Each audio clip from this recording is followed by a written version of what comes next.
To the Summit 4 North American qualifiers. We're going to be taking a look at a match that should be absolutely wonderful. Hope you guys are excited. paiN Gaming up against EWolves here in this elimination match for these two teams, and the winner is going to end up moving on to take a coveted spot, hopefully, at the Summit 4 here in just about December, actually, I think is when it's going to be coming on up. I'm joined today by Motpax. My name is Lyrical DotA. How are you doing today?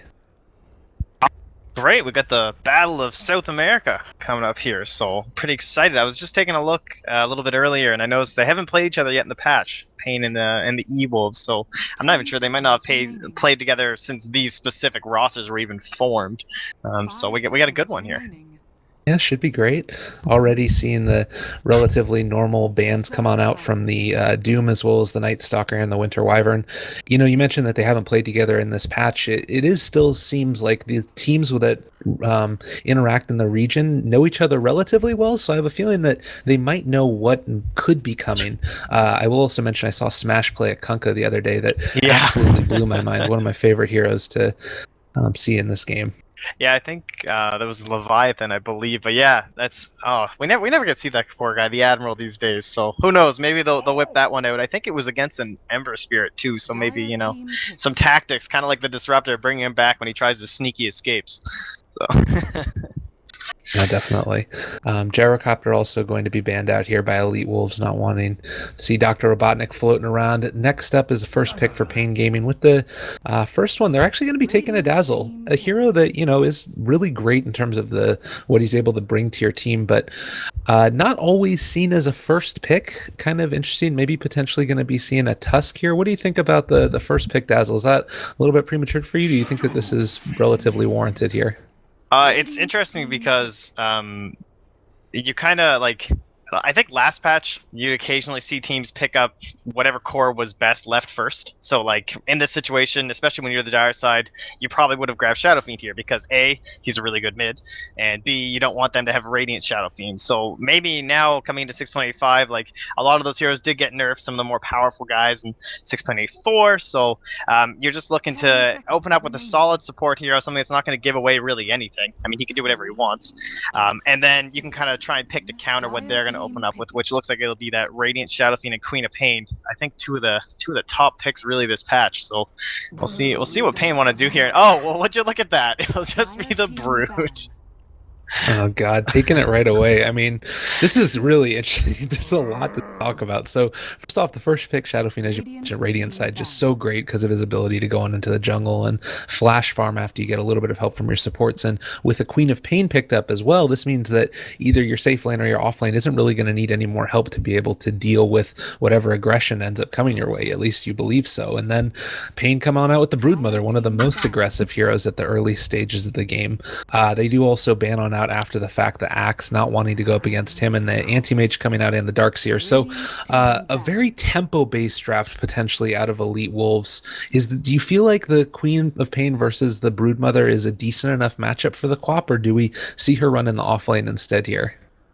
I think it's kind of like it depends what they want to do, I suppose. Like if you want to run like what sort of tempo are you planning for the Queen of paiN? Like do you want her online early enough that she's going to be more relevant, or are you just going to throw her at the Brood and say, look, just please survive, like don't feed the Brood, and we'll pick you back up as the game gets going.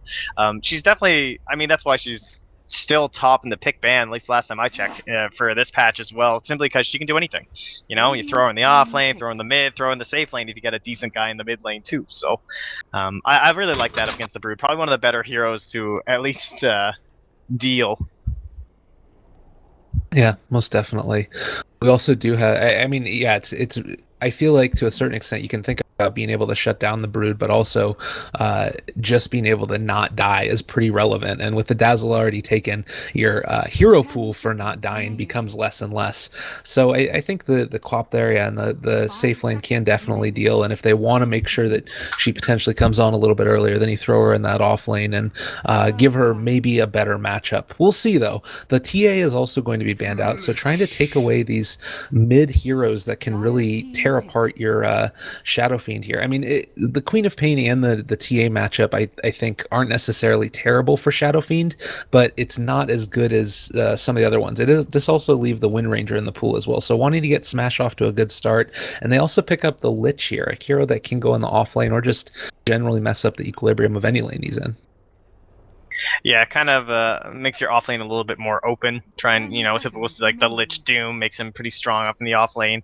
If they wanted to do something like Lich Tusk is still open, pretty decent. With the Wind Ranger now, that's kind of an interesting matchup. Probably, I mean, we assume it's going to be the Shadow Fiend in the mid lane, so kind of one of those more standard ones. Maybe try and bully out the Shadow Fiend early on, take him down on those first couple of waves, and really try and take control.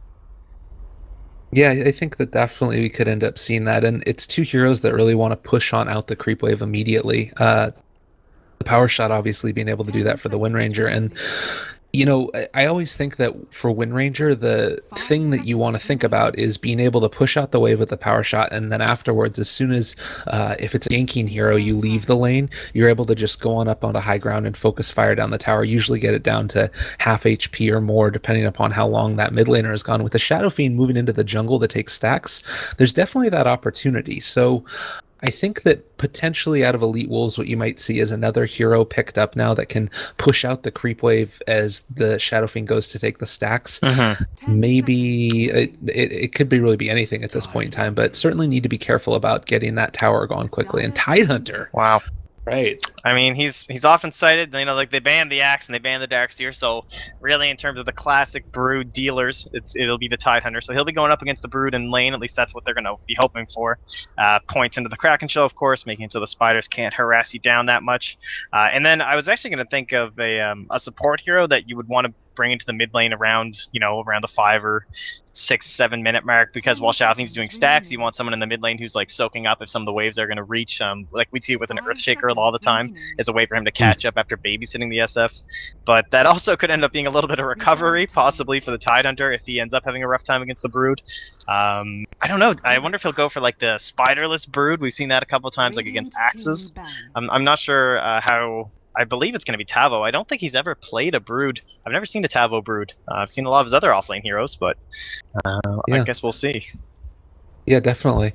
I haven't really seen him play that hero either, but it is one of those heroes that if you're capable of making it happen, it really can be devastating. I like what you said there as well about the spiderlingless Brood. I think that can really work depending upon the lineup, and I saw it against a Legion commander a while ago, where you basically, obviously didn't take any spiders, but once Broodmother hit level 6, what ended up coming about was that you were able to almost solo the Legion in lane. You had multiple points incapacitating bite, which meant that you get the mischance applied as well as the slow. 60 bonus damage from Insatiable Hunger. Very, very impressive. And while Tidehunter is one of the more tanky heroes in this game because of that Kraken Shell, it still could pose a problem if Broodmother just goes for that massive right-click build. And also here, interestingly enough, the Rubik is going to be picked up to counter out the Tidehunter a little bit, wanting to sit there and steal the Ravage if at all possible, along with the Viper ban. Man, we're going back in time here. We got Rubik versus Tidehunter. We just need like an Enigma to come out as well. The other thing about that spiderless build, it does also open up Roche, and with the Dazzle, like they might have an earlier medallion. And speaking of Roche, Slardar is actually still in the pool, but I guess at this rate, paiN could opt to run him as like a safe lane. I still think the hero is just so strong right now that would be pretty acceptable with a Brood and a Wind Ranger who already hit pretty hard. It'd be a nice way to get some good lockdown. Yeah, definitely could be. My mind is slightly blown here. Sorry. Yeah, there's a Chen. Pick up a Chen. Really interesting. Now I want an Ember. So yeah, definitely. So for the Chen pickup, like a hero that obviously wants to be able to push early, wants to be able to pick up a couple of those key creeps, maybe goes instead for the stacking route and taking a lot of those. But I guess that if you're going for a Tidehunter there to be able to go up against the Broodmother, maybe you're thinking that the Brood isn't going to go for spiders, so you're less worried about being able to get your jungle taken over as quickly. I still think this is a very risky play by EWolves. Yeah, I don't know. It's pretty interesting. Like Lich, definitely one of the best heroes in terms of solo supporting a lane. Like you're not gonna do some sort of like a tri lane to be like really safe with your carry. He can hold the wave back. He can do some nice harass. He's got infinite mana, pretty nice. So it does open up some space for the Chen, but. Windranger, she can rotate fairly early. SF goes off the map. Maybe she gets an early tower and she's on the prowl. You're going to get shackled to your creeps. like, I don't know. We don't see Chen that much, so I'm excited to see what they can do with him. Maybe some early tower pushing, trying to counter out some of that brood pressure.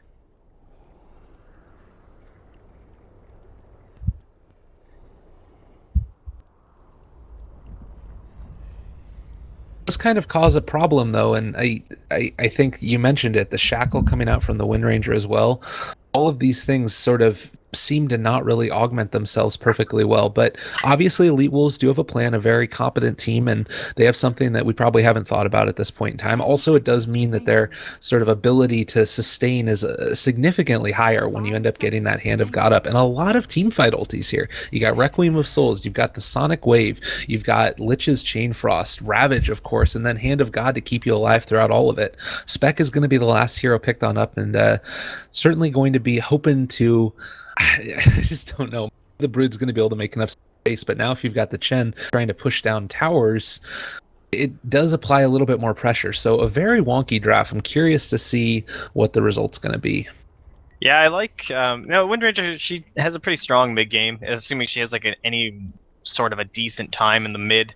And it is kind of a risky pick because you are up against a Chen and even a Shadow Fiend. Like if you can get that early mech, they all group up. You got the threat of the Ravage, so it's hard to walk into them and like stop them from doing anything at your towers. But the Spectre is kind of like that. I don't know. It's almost like a fail safe. Like as long as we can make it this far, like it solidifies their end game much better than I would say the Radiant side.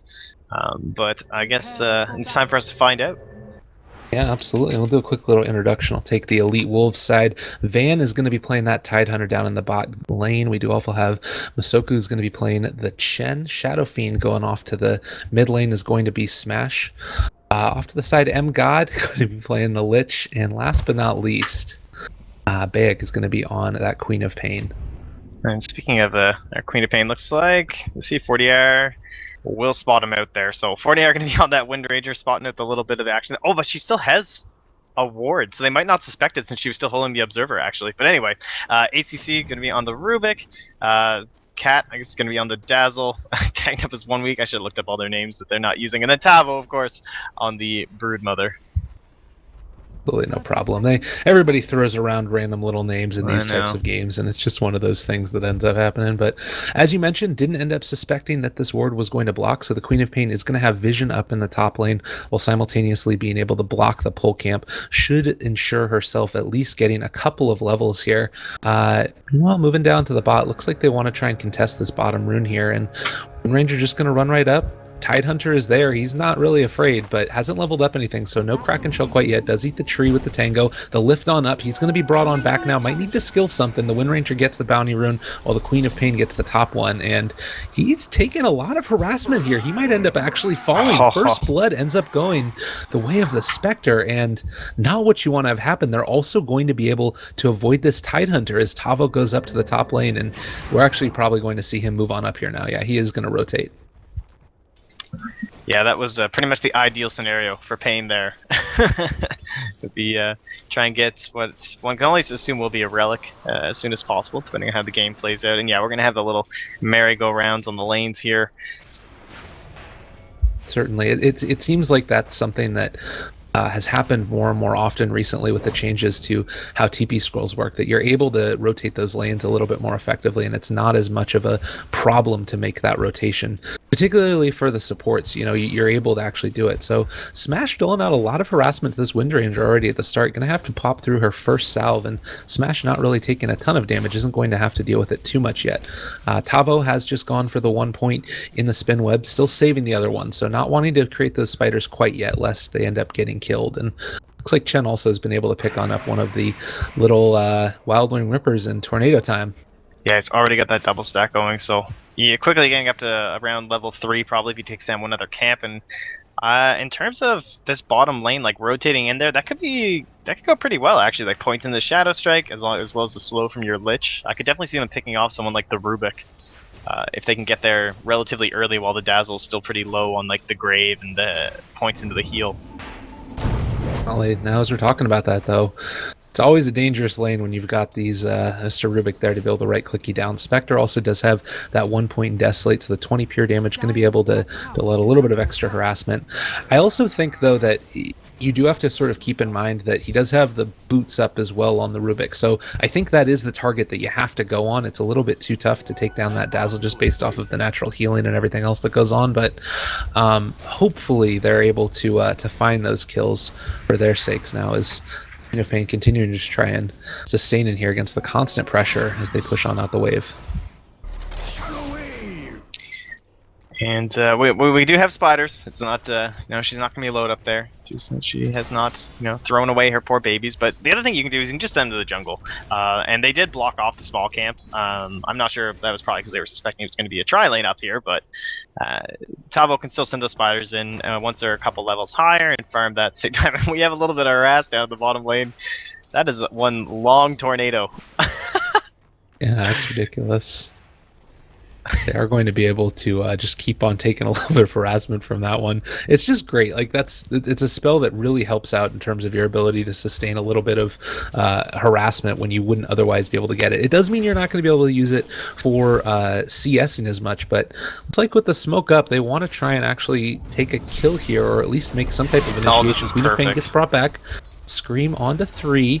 Are they going to be able to get anything here? There is the Hellbear Smasher. Claps one time, and the right click takes down the Rubik. Meanwhile, the Queen of paiN dropping low, but not low enough. They do take out the Spectre as well, so a double kill for EWolves in this bottom lane. Yeah, and that's like perfect Chen play. It's exactly what you want to do. The early stack, level 3, go gank a lane. And it just works out so well. Extremely nice bait in there from the Queen of paiN. Bring him down nice and deep in the tower, and then that backstab, and looks like the top lane. The Spectre's had enough. He's gonna come up here, get her own farm. You can tell the Broodmother to shove off.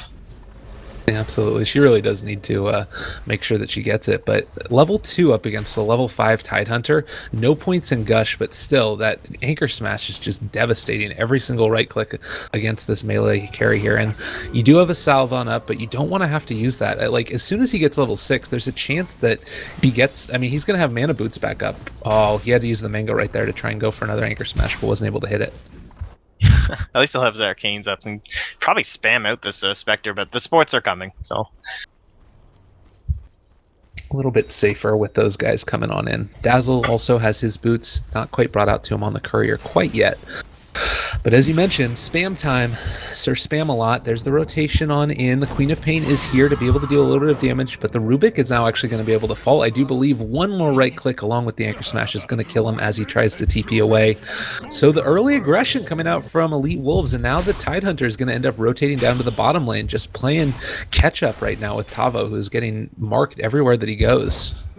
Is this Dota now? Is this is this what the TP scrolls have done? This little buff to how cheap they are? It's 2 last hits now, I guess.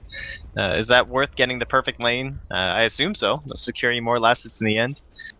I think so. Like, if you're going to be able to on applying this pressure to the Spectre right now, you take a look at net worth.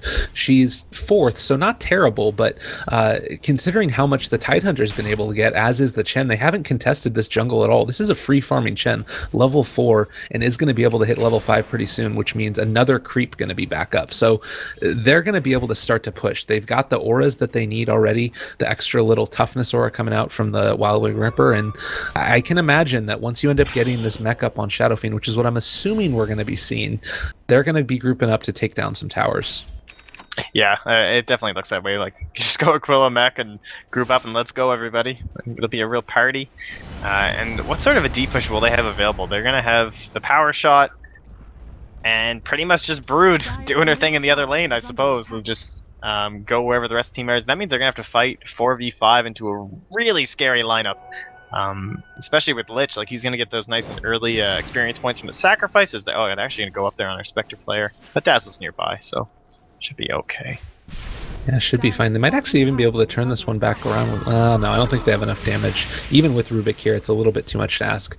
Also worth noting, the Fade Bolt, pretty great for able to D-push as well and spam that out on top of your on top of the Chen creeps just everywhere else. But doesn't feel like Rubik is quite getting the levels to make the most of that yet. We'll see if that's going to end up changing, but so far not really a huge factor. Obviously only at that level 3. Should be able to maybe rotate over into the mid lane if this Wind Ranger does want to start to gank a little bit. I think that he would be a pretty good hero to get that level priority on, just because of the effectiveness of all of these team fight ultis as well as the Fade Bolt. He does seem like he's one of the better heroes at this point in time to deal with the lineup the Elite Wolves have. Yeah, it's true, and especially if he can just get that nice early experience, he needs the steal, and might be able to save him from like a horrific incident with a Ravage Yeah, when definitely. the push comes.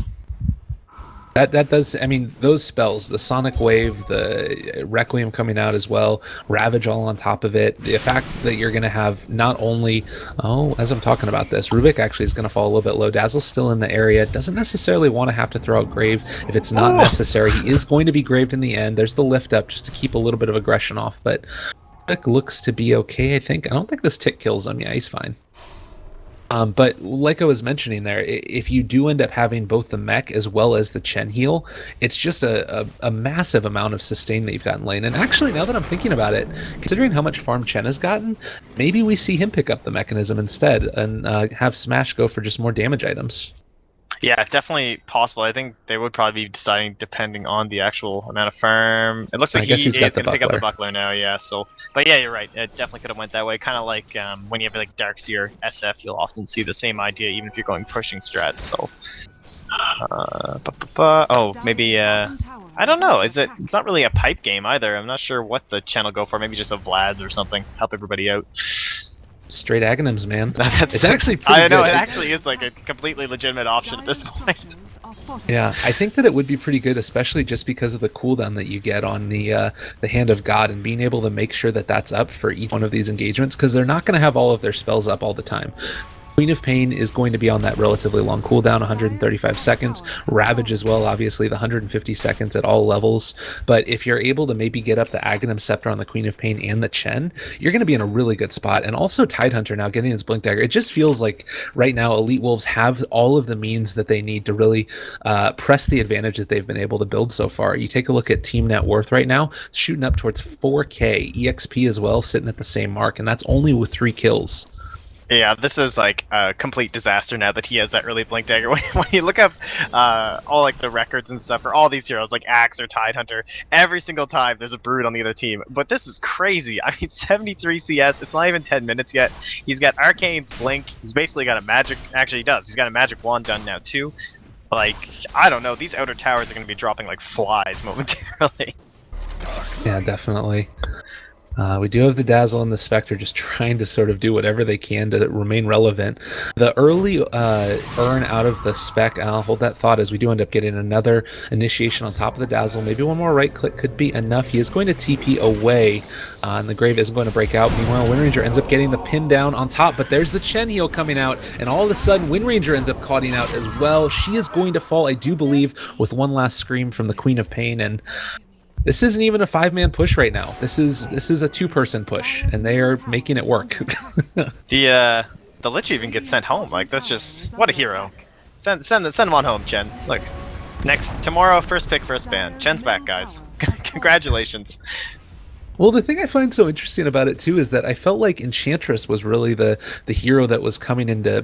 Oh my God, this might end up being another dead Spectre here. Jump forward. There is the haunt now. To get the kill? Maybe the escape. Oh. No, she actually ends up burning through her mana to use the dagger. So that's fine, though. Being able to escape without using the haunt is probably pretty important. But what I was mentioning is that I feel like for the Enchantress, if you do have this hero that is able to scale really well into the late game, it's really a mixture of styles, which way you want to play it. If you want to be more aggressive and have a bit more You want to be aggressive early, but simultaneously have the ability to scale well into the late game. I think it's Enchantress. And this right here instead is saying, you know what, we just want to really take it to you instead and beat down your face with the Tidehunter and everybody else in there. Yeah, pretty much. And so far, so good. You see Tavo, he's in here, he's completely cutting the creep, just letting his spiders soak up the tower. Some pretty crafty plays, and this is what he's gonna have to do in order to keep them in this. And you can already see the rest of the squad. They're already up here in the top lane, ready to take down their first tier 2 of the match. Yeah, lots of creeps over in the area. I'm gonna jump forward and just toss out another little dagger on top of the Spectre, and over again we're just seeing this. You can't fight into this right now. You've got all of your ultis up, you got the Blink Dagger up on the Tidehunter. He actually isn't even with them, honestly, so Rubik is going to find him as well as the Broodmother. I don't think that they can kill Van, though. He's just too tanky. The Tidehunter's making it work. And I think that they can even come on back here and contest this tower here. Yeah, it's just... Look, the shackle doesn't even last till the trees are cut down. That's just... Nothing's going right here. Yeah. It looked like it's sort of... I don't think that he would have been able to maybe get that kill, even if the shackle did latch, but you want to be able to get a little something. So...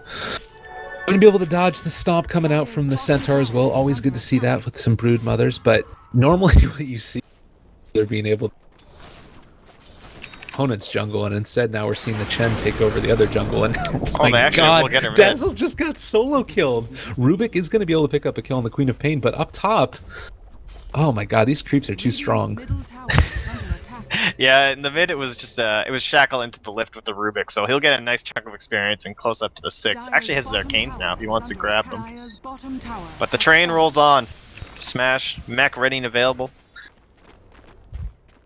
Yeah, they're very comfortable right now. As you mentioned, the arcanes, and still not level 6 up on Rubik. When he does get that, it's going to be really helpful in terms of their ability to fight, but it's going to come down to some great play by him. If he's not able to make those key spell steals, and if the Brood isn't really able... I mean, it's 13 minutes into this game, and the tower's still up also in the bottom lane.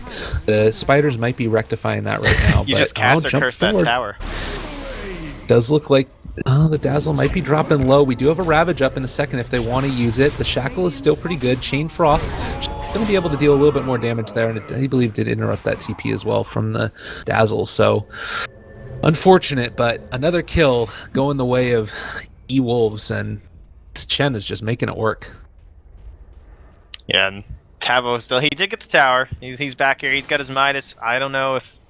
Like, is Necro the build to deal with this? Do you have to go back for something like the Orchid, or do you just give up on in terms of fighting in this situation? Like, are you just going to try and draw them back with as much push as you possibly can? So far, that's his plan. I'll be interested to see if he itemizes towards it, too. And it is the mech first, and it's almost done. Oh, my goodness. Rather, sorry, the Aghanims. I just said mech, but... Yeah, he's gotten all the gold in the world that he's wanted, so it makes a ton of sense. Like, if you want to be going for this early aggression, you can also get all of the ancients that have been improved as well. Rubik now taking a little bit more harassment. Shackle does end up latching, but there's the Ravage used, does end up hitting on the Rubik. So Ravage for the Rubik, I think it's relatively worth it, especially considering now you don't really have that potential for a spell steal. Yeah. Don't really imagine him buying back right now, and doesn't have the mana for it anyway, or the gold for it anyways. Will in a little bit, but I think they just go back and take Roche now, maybe. That's the even level 1, the ice armor was just so good on top of your Queen of Pain. Like, the focus fire did almost nothing. You're just kind of chilling there, taking a couple hits, and now you're like 4-staff Blink Tide.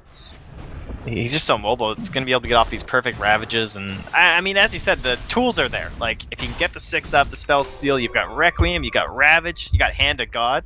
All he needs is a constant supply of mana, and well, I guess 20 seconds in between every one, so maybe the tools aren't quite there.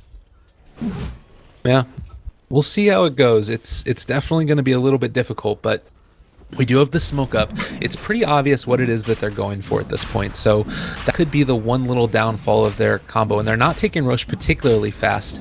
All right, Chen is a little bit separated from the herd now. We do have another catch forward. That's a nice little fissure, or excuse me, a gush coming out. More damage on top of the Wind Ranger, and trying to run away. They were able to steal a Test of Faith, but this is going to be a dead Wind Ranger a second. Chain Frost is connecting onto the Rubik. Oh, nice Grave keeping him alive, but Queen of Pain kills the Dazzle after the Grave was used, and Chen kills the Wind Ranger. It's just all falling apart right now. It feels like Elite Wolves just have Pain's number.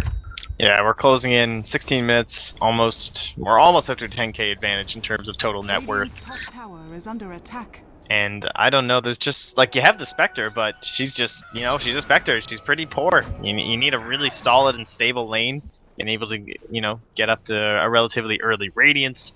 And she just has not had that opportunity at all. And with an Aghanim Scepter coming up on the Queen of paiN, this high ground is going to be a very scary thing to defend, especially with this Aegis. Well, and the other thing now also, Chen with the Aghanim Scepter, cooldown for the Hand of God ends up going down to 30 seconds, and on top of that, you're also starting to take these ancient creeps, including in a second here, probably another ancient black dragon, I would imagine. Oh, mid lane, they are going to find Tavo now. He was going for this last little tower, is going to be able to finally get it, so some small piece of solace, but he does pay with it for his life. So it is going to be able to get the armor up from the ancient black dragon. 2 to everybody in the area with the auras. They're starting to stack 10 to 2, but it feels like it could be 100. Yeah, I'm thinking this. Yeah, he is gonna grab the Thunderhide. That's really good.